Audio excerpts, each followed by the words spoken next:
Barbara Butcher, thank you so much for joining me. I appreciate it. Thank you, Larry. It's a pleasure to be here. Yeah, so you were one of the longest-term death investigators in New York City, and only the second woman to hold that role. And I want to talk about your career, and then, of course, you have the new show on Oxygen True Crime and a new memoir out, so a lot of good things to get to. But first, I kind of want to circle back to your childhood. Your father was a deputy inspector. Did that help influence your future career? And just talk about your childhood and your upbringing in Brooklyn, right? You grew up, so you're a total New York City girl, right? Pretty much, yeah. I did a stint out on Long Island for school, but yeah, I'm the oldest of 9 children. And my dad was a cop, deputy inspector before he retired. And yes, it influenced me. I loved the uniform. I loved the respect that he got in the neighborhood. And so I wanted to be a police officer. At the time, though, this is a long time ago, it was difficult for women. You had to be a certain height. You couldn't wear glasses, things like that. Of course, things have changed quite a bit now. But my father said to me, absolutely not. You may not join the police force. They will chew you up and spit you out. And he's probably right. It's a horribly difficult job. But my job was just as difficult, if not more, as a death investigator for the medical examiner's office. Before even becoming a medical examiner, you worked for a hospital and in administration, and then fell into alcoholism before you even got into this. So it was kind of like your second act, if you will. So talk about like that part of your life, and then the transition into becoming a death investigator. And what was that like? I'm on my 5th chapter of life right now. There have been so many. I started out as a physician assistant working in surgery in a hospital in the South Bronx. Very exciting work. We called it the Knife and Gun Club because of so many people getting stabbed and shot back in those days. It was a rough time. And then I was eventually promoted to administrator. Now, to go from the excitement of surgery to the directing public affairs and communications was a huge drop in excitement.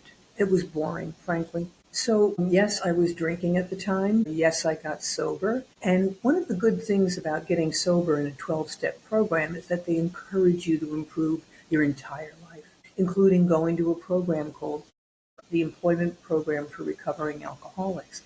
And there they gave me all those tests, the Minnesota Multiphasic Preferential Briggs-Myers, whatever. And at the end of it, my counselor said, you should either be a poultry veterinarian or a coroner. I said, why poultry? He said, well, you'd be good at diagnostics, good with animals, but if you work with puppies and kittens, it would break your heart, just as it breaks your heart if your patients in surgery don't make it or don't improve. So chickens, they have beady little eyes. Nobody cares about them. That would be good for you. I said, no, I think I'll take dead people, thinking that, I wouldn't get attached or emotionally upset to someone who was already dead. However, I forgot. They have families, and the families are heartbroken, and I have to work with them as well. My job as a death investigator is to find the justice for the victim, justice for the family, and answers for the family, because there's nothing worse than not knowing. And so, at this career counseling service, they said, call the one person in New York who you think has the best job in the world. I called the chief medical examiner, Dr. Charles Hirsch, had a lovely interview with him, just talking about the work, and he offered me a job as a death investigator. I took all the training with NYPD, FBI, and I went out on every single death for 3 months with senior investigators. And then my dream career began. And do you remember your first death that you did investigate? Were you just like thrown into the job, or was it kind of like, job shadow into it? And what was like, was it different emotionally doing that from, the hospital? Obviously you dealt with a lot of trauma and stuff there, but was it a different kind of emotions? A different kind of emotion, because in seeing how someone lives, you find out how they die in many instances. So I was a, death scene investigator. I'd go to the scene of the death and try to determine, was that a homicide, suicide, or accident? Forensic pathologists, they get the cause of death by doing an autopsy, but they need a context, a framework for that death to decide, is this gunshot wound the result of a homicide, a suicide, or an accident? And then, of course, there's also natural deaths. So in going to someone's home or their job, I get to know their lives a little bit. And that's very, very interesting, of course, but then one identifies with them as people, as not just a dead guy, not just a body, but as a person who lived and breathed and had family and children and parents and all the things that we all share. So yeah, it was emotionally very difficult. How did you separate yourself from that? From you being able to do the work and separating it from the emotions of dealing, with the family, that this is somebody, this is somebody's brother, uncle, son, cousin, aunt, whoever, a family member. Two things. One is detachment. I learned to drop an iron curtain over my feelings. If I walked into a scene and saw a mother and son on the floor, as I had several times, having been shot in a drug deal kind of thing, the first wave of emotion is horror and grief that this little boy has been shot while he's in his mother's arms. But if I go in there with my feelings all over me, I'm no good to the victim. I have to focus on the forensics, on the ballistics, on everything around me, the scene and the wounds. And so I drop that curtain of detachment from my feelings. Now, once you drop that curtain, though, it's very hard to lift it up. So my relationship suffered terribly, really badly. During World Trade Center, the 9/11 attack, my relationship fell apart because I was so frozen in my feelings of horror and grief and terror. The other thing that I think was really important for me was when I was in my training, I was watching the autopsy of an 8-year-old girl who had been raped and smothered because the guy was pissed off at her mother. He gave her $50 to buy cocaine so they could party, and she took off with the money. So he said, well, I'll just take her daughter. And I'm watching this autopsy, and I couldn't bear it. And I asked the pathologist, Dr. Jackie Lee, said, how do you stand this? How do you do this day after day, seeing this evil? She said, Barbara, every day when you leave this place, I want you to find something of beauty. I want you to immerse yourself in love and food and art and music and nature, because that is the only counterbalance to the death, despair, and destruction you're going to see every day. And she was absolutely right. At first, I thought that was kind of hippie-trippy, but eventually I got a little fixer-upper house in the country, 2 cats and a dog, and trees to hug. And it helped a lot. And I really did hug those trees. I love them. And so taking that advice, I assume you still practice that today, having to do that. That was probably the best piece of advice you ever got, especially in the career you're in. Absolutely. There's a thing called the first responder syndrome, or last responder in my case, and that is that every day you get to see a couple of homicides. You get to see a suicide or two and some horrible accidents. So that becomes the norm.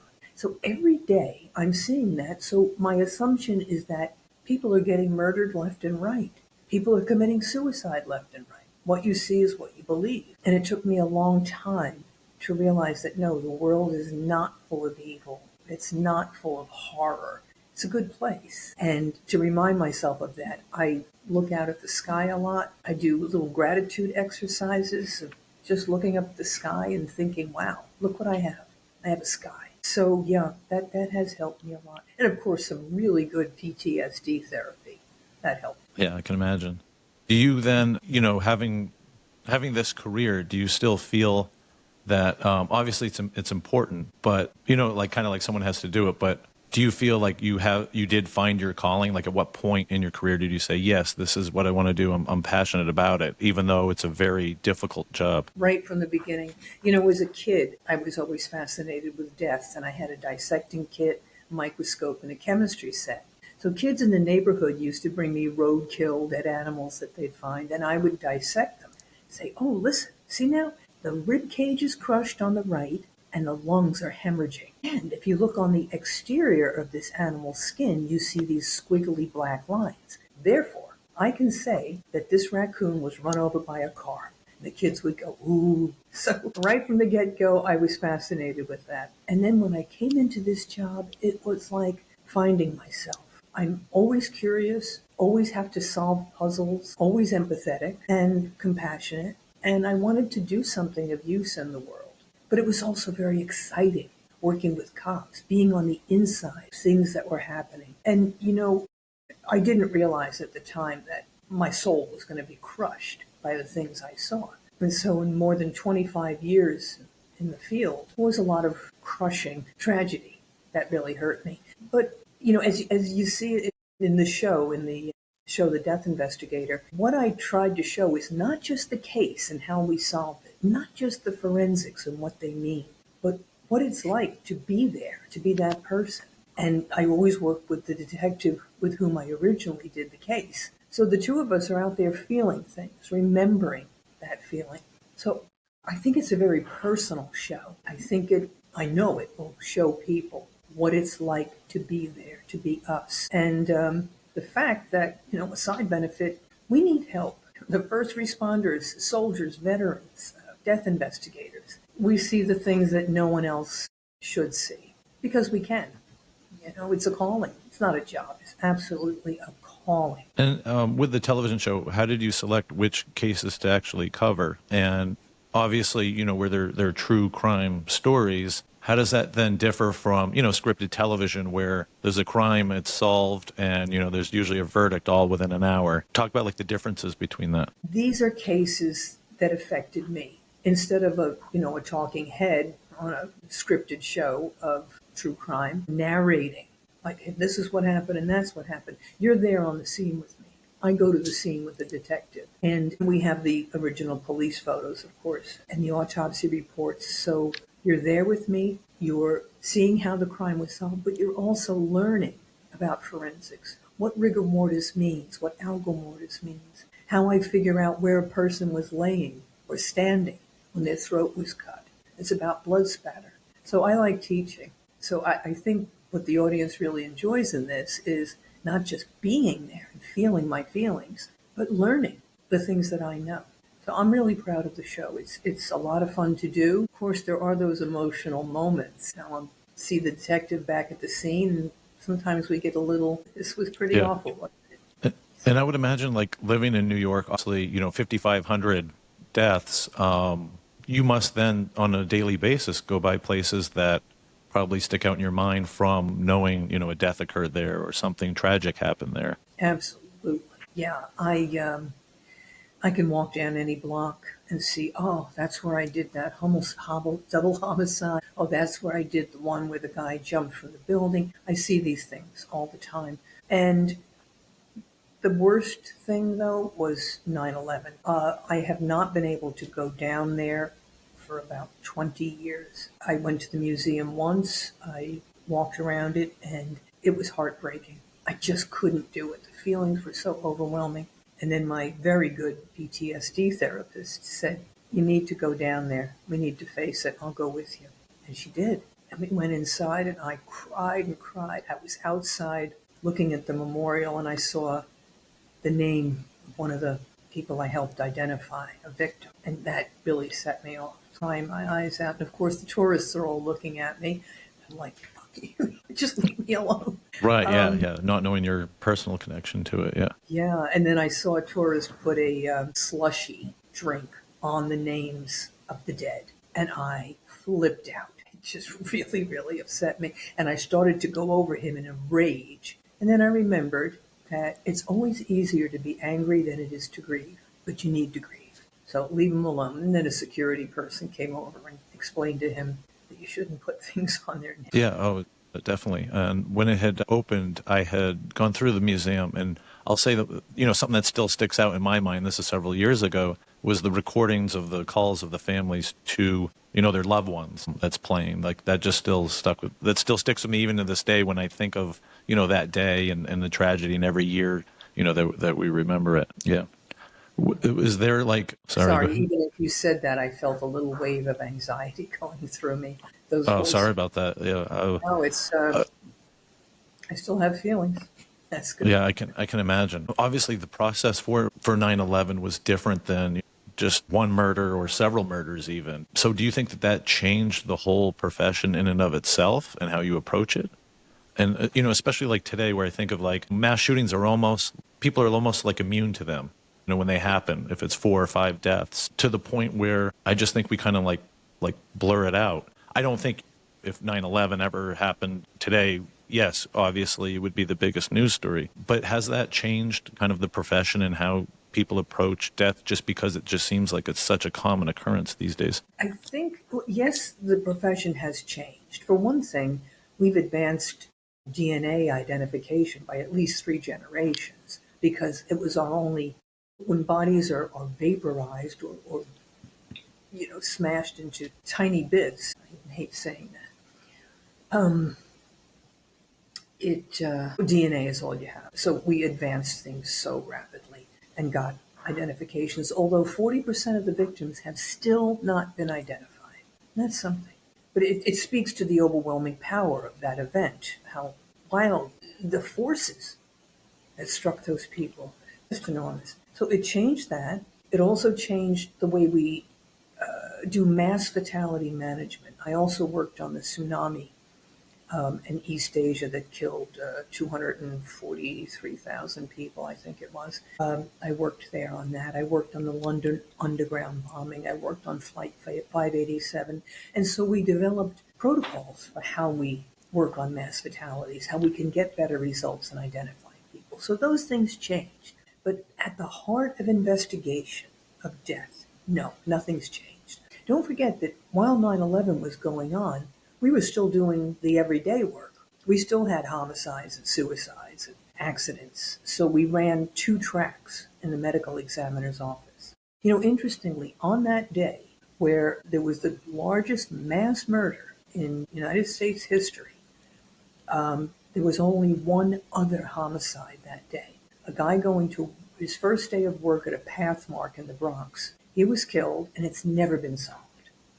Only one other homicide that day, and then thousands. That's interesting. So the concept of investigation, being open to seeing everything, knowing what questions to ask, knowing when to keep your mouth shut, the observance of the body, the evidence on the body, and relating it to the scene has not changed. So if I walk in and there are scales and little glassine bags and white powder, I'm in a drug house. If I come in and there's Birkenstocks, paperback books all over the shelves, and a PBS tote bag, that's a whole nother kind of life. So how you live often determines how you die. And if you work in the drug industry, the illegal drug industry, you're going to die that way.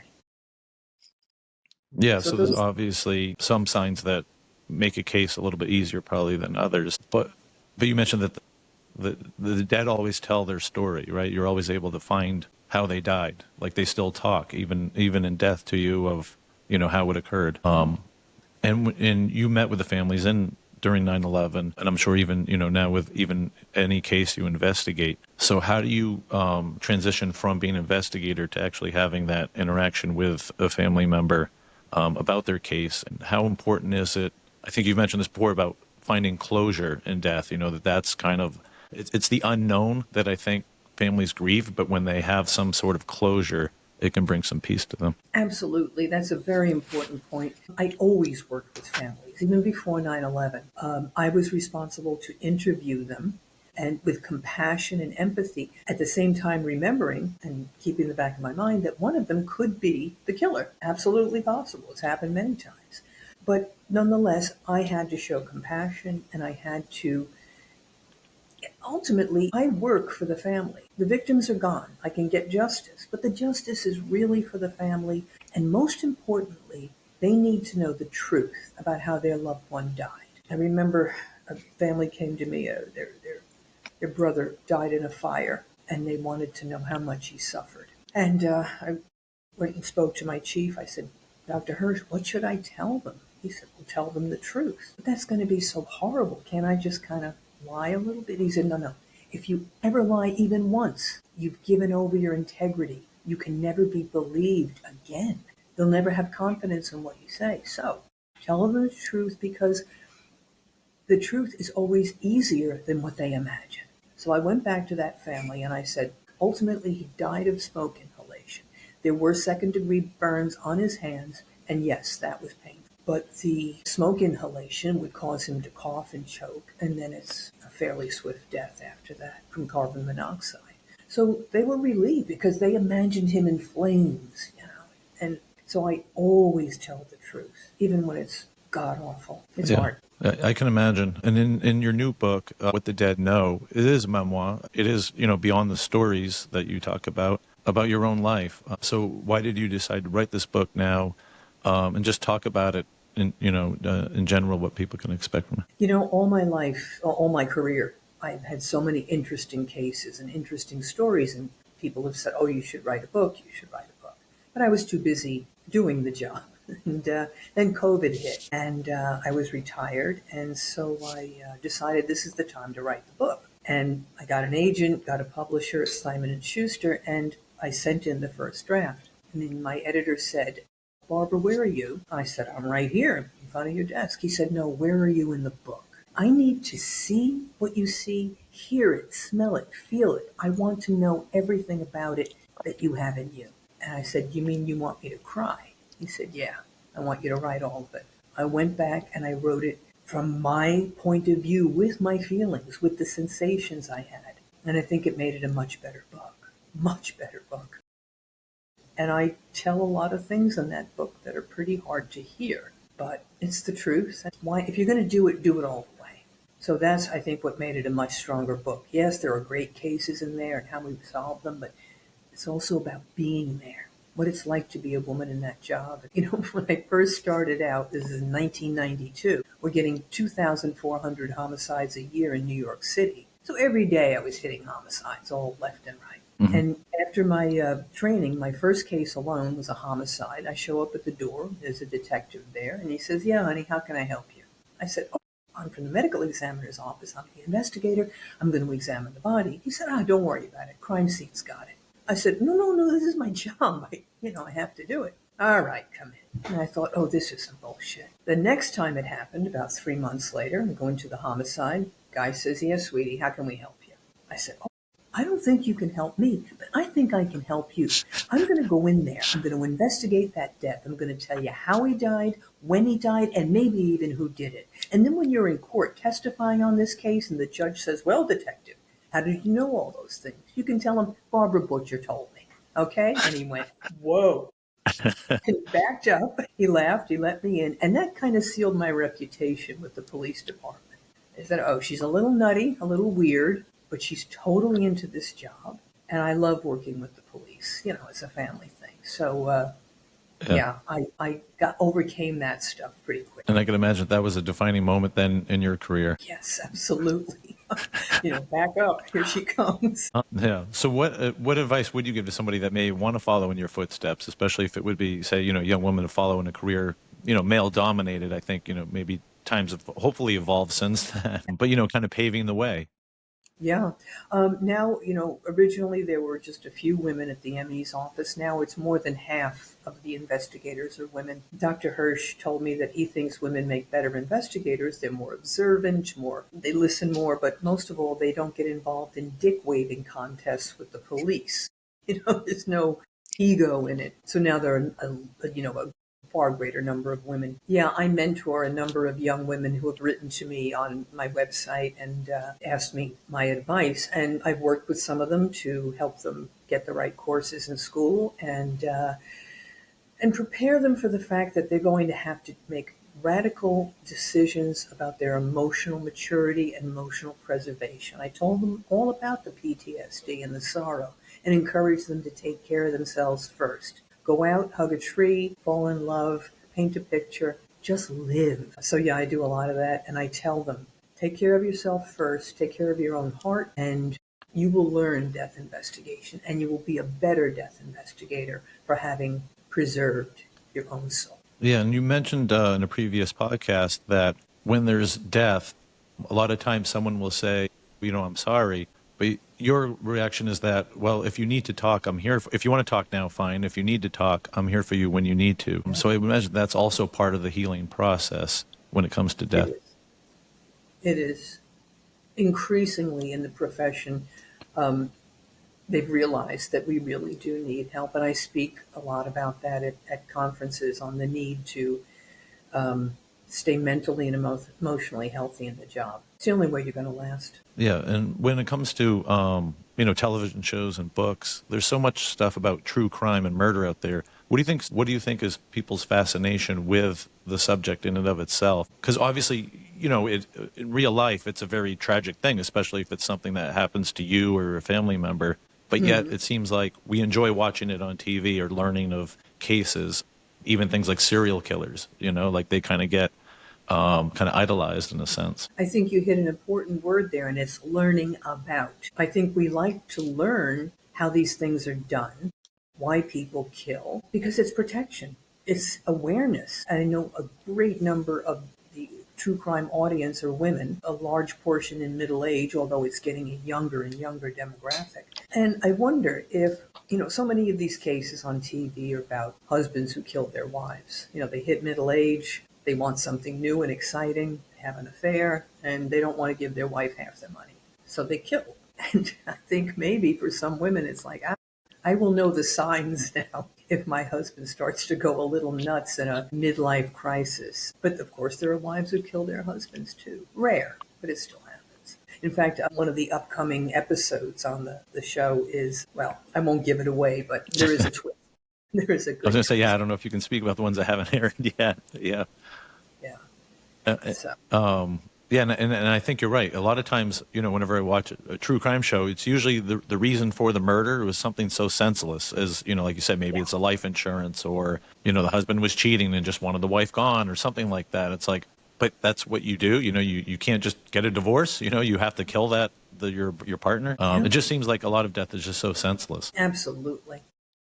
And then I think a lot of it too, sometimes I'll watch those shows with my girlfriend. She's an attorney, not on the crime side, but, she's like, I can't believe they would do that. And I was like, well, obviously they're not in a sound mind. When you look at like a serial killer, there's some sort of mental illness there that they don't think like you or me or us, they have a different mindset. So you'd have to put yourself in their shoes to understand where they're coming from, not being sympathetic to it, but understanding it. And I think, like you mentioned earlier, learning. Yeah, absolutely. We love to solve puzzles. And the more we solve, the more we know, and the better protected we feel. That's my opinion on it anyway. But it is a huge audience now. Huge. Yeah. And one last question I wanted to ask you was, being so close to death, do you have an opinion on it, or a feeling of where you think we go at in the afterlife? Is there an afterlife, or is it just ended, or is there some sort of like spiritual reality? What's your thoughts or opinions on it? My theory, I am a spiritual person, not religious particularly, but yeah, I do believe in a higher power. And I think there's something in between, and that is that our bodies are like the rental cars we drive around in. Some of them crash early and others of them wear out in the long run. But in us, our souls is actually a packet of energy, and energy can neither be created nor destroyed. I feel like that energy goes back to some central source in the universe, and all the soul energy is in there and just gets reused, and we come back to Earth as whatever we come back as. Hopefully a very good-looking, very wealthy, very happy and peaceful model. You and me both. I hope for that too. But yeah, that's just my theory. Yeah, there's something out there, and we are a part of it. You have to be, and I think that also helps give people hope, that to go on with life every day, because I think that probably goes back to the question of, what is life all about, and, why are you, and these are actually things I've been talking to my therapist about recently, about religion and spirituality, because I grew up Catholic, but so I'm not like religious, but, a spiritual in a sense of, that connection with yourself and what's around you. So, yeah, so it's interesting just because I've been talking about that a lot lately with my therapist. Yeah, me too. Yeah. we all do, right? We all need to. All right. Well, Barbara, thank you so much for doing this. I appreciate it, and best of luck to you. And I enjoy watching the show, and I'll read the book. So thank you very much. Thank you very much, Larry. Good interview.